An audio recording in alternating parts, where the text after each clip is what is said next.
Okay, guys, welcome back. Hadn't posted in a while. Over the winter, I got preoccupied with rebuilding chainsaws and things like that, and I couldn't really do much anyway until now with the weather being nice outside. So it is time to put the engine back in the ski.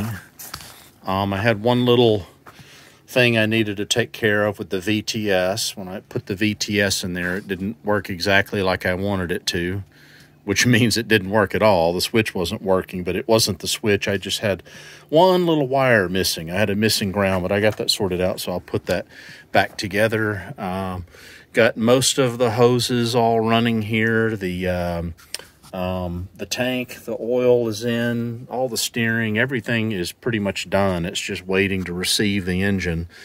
So we are going to put that in, and it is over here.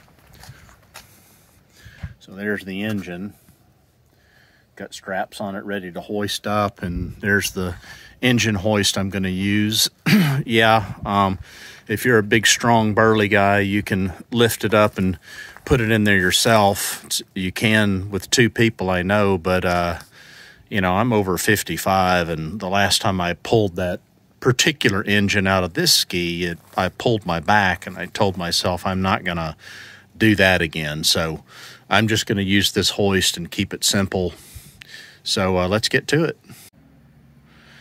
Okay, I moved the ski over here onto level ground, and a couple of things you want to do before you put this in is go ahead and put the ground on and make sure you got this is a little pivot for the intake, but go ahead and do all of that stuff while the engine's out, because it's much harder to do that once you put it in. And the other thing I did was I reprimed these lines, make sure those are primed good with oil, no air bubbles in them. You can just leave that capped off because you can get to that once you put it in. And then the only other thing I did is I went ahead and put these grommets in, and I haven't tightened this down yet. And I might regret that because this engine is tilted when it goes in the ski, and this area is hard to access. So hopefully it won't be too hard, but I want to leave all the exhaust mounts loose here until I get the exhaust on, because that's a real bear. But everything else should be in pretty good shape to go ahead and put in.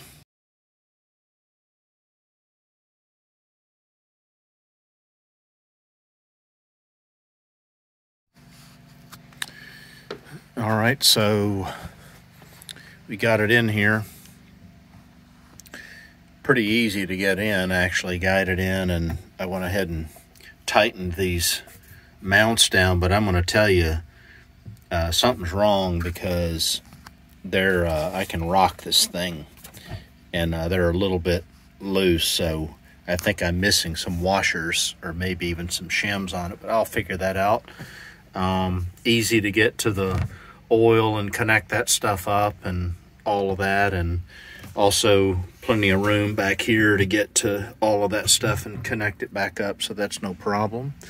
I will say, though, that it is worth using a hoist to do this instead of trying to lift it in there and manhandle it yourself. You know, if you have access to one of those things, just use it. It's way easier. So that's how we put one back in, and thanks for watching. This is a short video, so the next few are going to be connecting up the carburetor and everything else and starting her up. Catch you on the next one.